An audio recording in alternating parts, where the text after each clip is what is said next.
Welcome to another edition of our Four Questions Journalist Spotlight.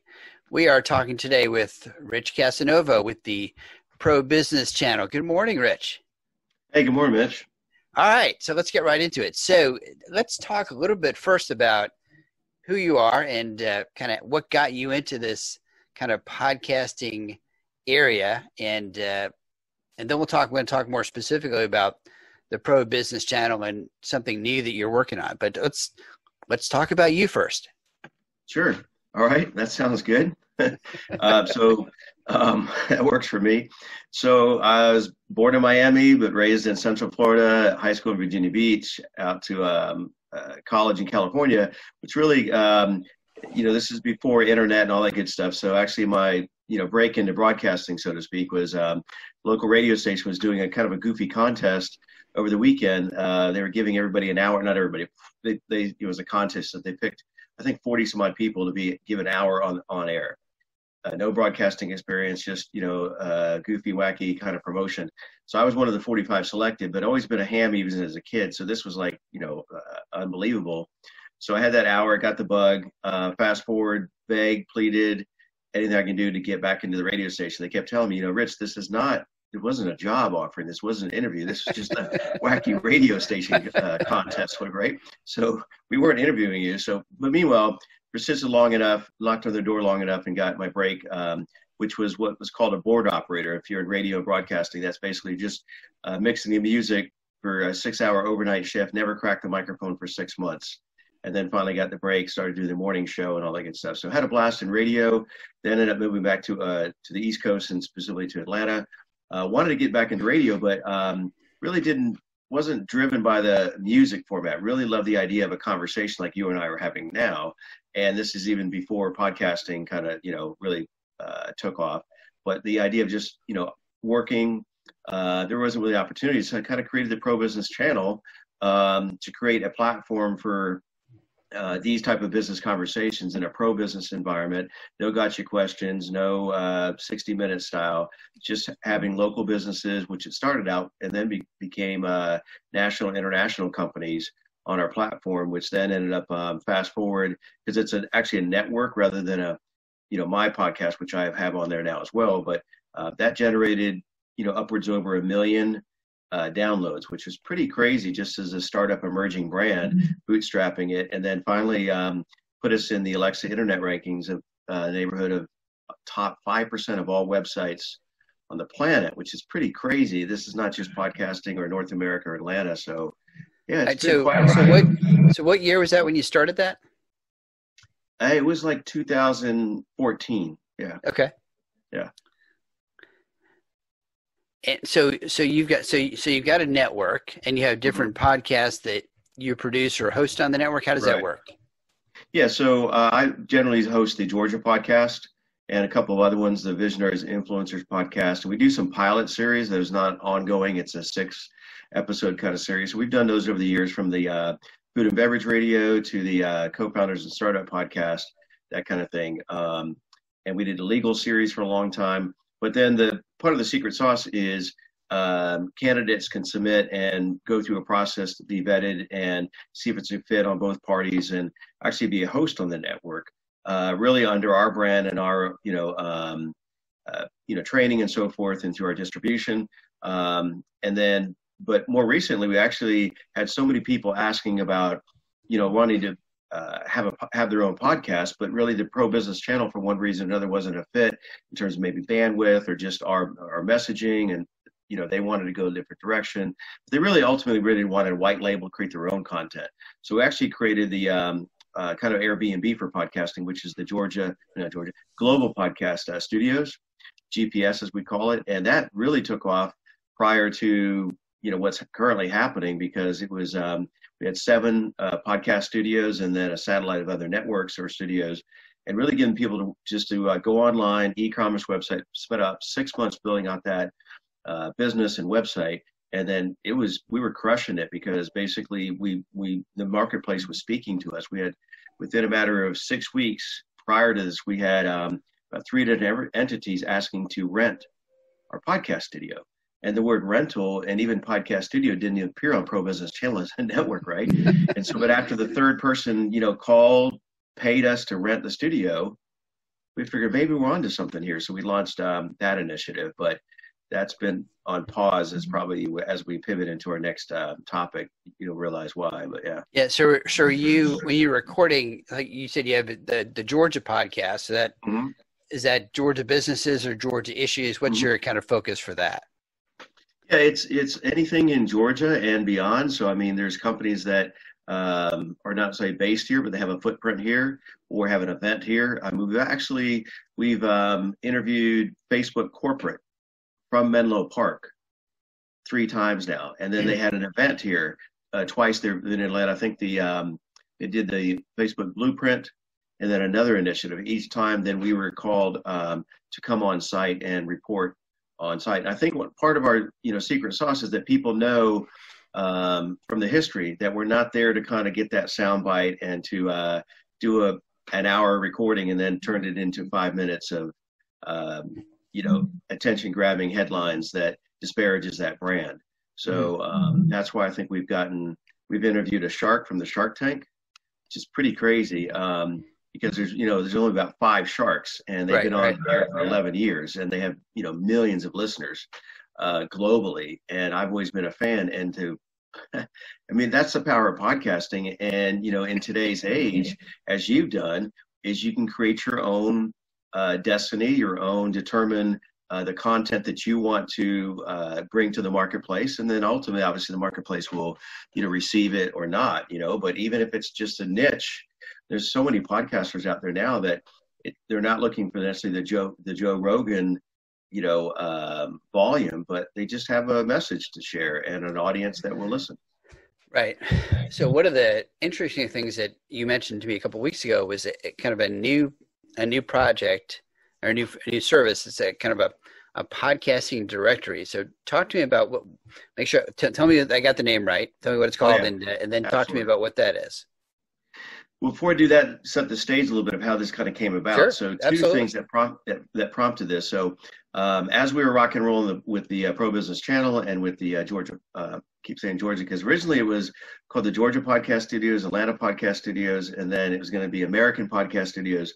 But we got calls from Canada, Toronto, and we figured, I guess it's going to be Global Podcast Studios. So that was rocking and rolling. But our Give Back initiative for a nonprofit really that we're very passionate about, we created the first ever podcast world tour. So we traveled throughout the U.S. We actually had correspondents here traveling to London, Paris, and Bangkok, sharing a nonprofit that we've adopted, actually based here in Atlanta, that helps kids that are born completely deaf that would have otherwise lived in a silent world the rest of their life through the efforts that they do through cochlear implants, as well as about 2 or 3 years of high-level speech therapy. There's only about 800 of those people in the world that can teach at that level. They have to put the parent, the kid, and the therapist in the same room for that 2 years. And at the end of that kid now lives in a hearing world the rest of their life, can hear music, can hear podcasting, maybe become a future podcaster. So that was, it still is, it's on hiatus because of the current, pandemic, as you can imagine. So really bummed about that. So, because we were actually in Orlando at the second largest podcasting event in the world with a booth. We were here in Atlanta for a booth. We've been, like I said, travel around the country, sharing this story and really trying to rally the podcasting community behind this cause. And then unfortunately, like every other business and individual and companies and families have been hit by this worldwide pandemic, obviously that's completely on pause. So we were supposed to be in New York right after that. And so we realized, what are we going to do? Right? It's tough to bring people into a podcast studio. We couldn't really go on tour, but we want to kind of keep the mission alive and the passion. So we realized as a podcaster, one of the biggest challenges is getting guests, booking guests, finding the right guest, and as a guest, as a speaker, an author, and so forth, them identifying where's the best podcast that I could be spotlighted on, right? And you might be able to find the podcast on Apple or iTunes or Google Podcasts or Spotify. But how do you find that person's contact information? Right, and that's always the challenge. Is you get a podcast and their pages rarely give you any kind of contact, which kind of baffles me as to why they don't put that on there. And you can, you can surf or stalk around or whatever, and go to their Twitter and then send them a tweet or whatever, or try Right. to find them on LinkedIn, but maybe they're not active on LinkedIn, and they're 7 days a week on Instagram, but you can't, so we just, and then also ultimately, if you find them, those are onesie twosies. So you got to go find that podcast, do all the research to find them, and then ultimately you find their contact information. Maybe they're not interested in booking you as a subject matter expert. They weren't looking for you, right? So we figured literally about within days of returning from Podfest, because we do the math on the calendar. We were there the first weekend in March, 5th, 6th, 7th, 8th kind of thing, right? We got back within days of getting back. It basically the whole world imploded from the pandemic, and so not only not getting on the road, not really much studio time. So in realizing this pain point that I've realized for quite some time, and we did some early initiatives of this, but this was now the moment. And I've learned a lot in this process of launching this new venture. One of the takeaways, I don't know if you've ever heard this statement, but a mentor shared this with me recently. It said, "Don't let what you can do stop you from doing what you can't do." Right? Or maybe it's reverse. But yeah, don't let what you can't do stop you from what you can do. Right? So the premise is, so we couldn't go on the tour. Right? So we couldn't, do our studios GPS as we had been doing, right? So we built literally from the ground up, within days of returning, 7 days a week. We're still working on it to this day, sometimes till 4 o'clock in the morning, building out the podcasters directory. So basically the Match.com or Tinder for podcasters, right? So it's a service where if you're a guest, an author, a subject matter expert, want to be on a podcast, you create a free profile on there, claim your listing. Same thing for podcasters. And now the system, through the algorithms and everything that's created, it basically automatically matches that person that's seeking a guest talking about sports, or seeking a guest that's looking to talk about, health issues or business strategies or sales, what have you. Yeah, I mean, it's similar to what we do with our media matching service, right? Matching reporters up with story sources. All right, so let's make sure we got this. What's the URL? What's the website address for the podcast directory? Yes, just 2 words. So it's podcasters, plural, podcastersdirectory.com. And then another piece of our secret sauce to that is there are some matchmaking services. So, but in addition to that is that we've incorporated resources as well. So one of the other challenges or pain points or problems, because any good, as you know, Mitch, any good business solves a problem, right? And so one of the problems is, so you're launching a podcast, or maybe you've been around for a while, but how do you identify these resources? Again, kind of onesie twos. You're going to do internet search and so forth. So resources now are claiming their own listing on the site. So from equipment manufacturing to advertisers to hosting platforms, how are you going to host your platform? What about editors? And there's and the software editing services, as well as individuals that edit with podcast studios.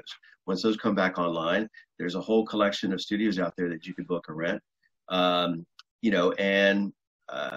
So just any resource you can imagine that a podcaster might need.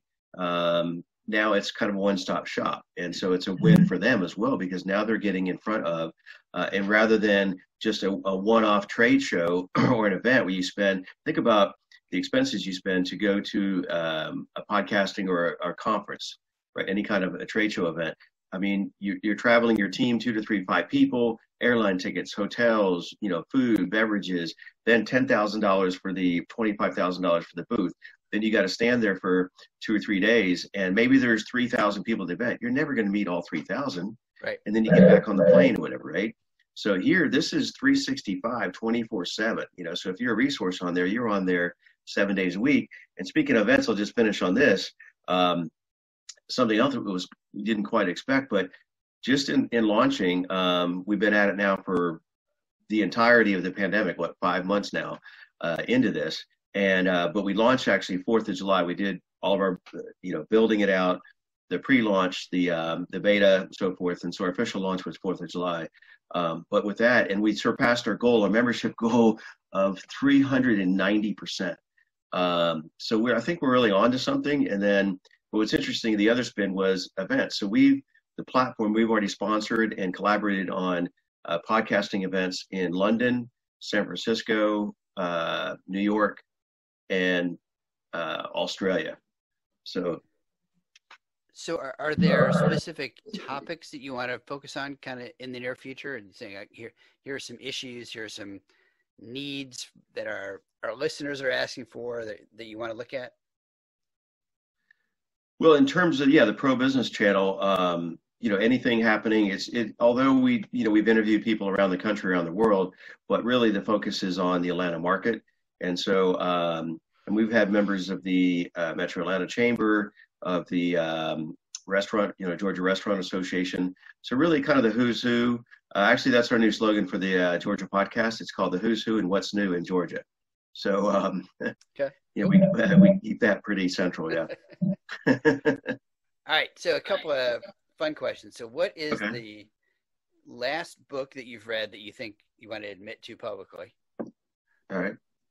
Well, actually, here's one I'm currently reading right now. So Grow Like a Pro, it's actually Andy Goldstrom. He was in our studio a while back, and really fascinated by his conversation about, that kind of 10X mindset, of, why wait? So, and another quote by somebody that reminds me of that is, heard this other phrase recently, says, success loves speed. So just taking action, and like, again, there's reasons why you can't do things, but this is like, just, basically make it happen. I mean, but it's, a little bit more in depth than that. Yeah. All right. Favorite Atlanta restaurant that you would like to actually go back to at some point? Actually, I was just at it yesterday, and believe it or not, just Moe's. You can't go wrong with Moe's. All right. I always put it in a bowl. I feel like I get better proportions, and it's easier to manage. But yeah, it's just good stuff. All right. Favorite guilty pleasure? Shark Tank. I'm just obsessed with Shark Tank, and it's funny because I'll mention like, I love Shark Tank, and it's funny even when when you just go to real networking events and you're after hours mixer, you're talking about a TV show. It's weird. Like 99 out of 100 people say immediately their needs are, I don't watch TV. I'm like, why do they seem to go out of their way to say that or whatever, right? And so my thing is like, so how many flat screens do you have at your house? Oh, we have one in the bedroom, the bathroom, this upstairs and house. I go, well, why don't you give me all your flat screens, and why you're paying $200 for your cable bill, right? So I mean, I hadn't cable in years, but Shark Tank, why I love it so much is that it's really entrepreneurs, dream is like, I mean, you might be a sports fan, right? You're going to tune into ESPN. If you're a foodie, your channel is, what do they call it? The Food Network, right? We don't have too much in terms of entrepreneur channels, right? Especially on major broadcasts. So I mean, you can literally sit there and watch from the comfort of home. You can see how billionaires react to this business person, right? And their idea, their business model, their numbers and so forth, their marketing plans. And then also you feel engaged with that person, because many times they've second mortgaged their house, they've given up everything. And I don't know, it's just fascinating to me because it's not, your crazy drama, chaos, just, it's real people with real lives. Yeah. All right, favorite local getaway? Probably Chastain Park. Right. That's just awesome, and to walk that, yeah. Favorite non-work hobby? The driving range, especially today. It's easy to get out there and spend a day. All right, now the hardest question of this entire podcast is, what is the coolest thing about you? Do we have time? Are we going to have time for that, or you got 12 seconds. All right. You got to pick one. I know there's like 8, but you got to pick one. Exactly. The coolest thing about me? That is kind of an odd question we talked about. I mean, people do get, I get a lot of reaction from my name, Casanova. So that always is a good conversation starter. But I was going to say, that's probably that's probably a conversation. Yeah.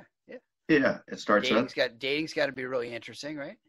Yeah, it's like, walking up and introducing yourself as, hi, my name's Don Juan. You're like, really? Rich Casanova? Come on. yeah. And is that I guess that's a long-time family name, and generations of people having to figure out how to deal with it, right? Right, exactly. And Yeah, whether it's with two S's or one, but I actually bought the domain name it's with one S, but I bought it with two as well because people misspell the name. Yeah. just in case. All right. Yeah, So, exactly. Yeah. Rich, is there anything else? I know we've covered a lot here, and I'm going to put in the links to your various websites. If Okay. someone wants to get in touch with you, what's the best way? Email, social media. What's the best way to reach you?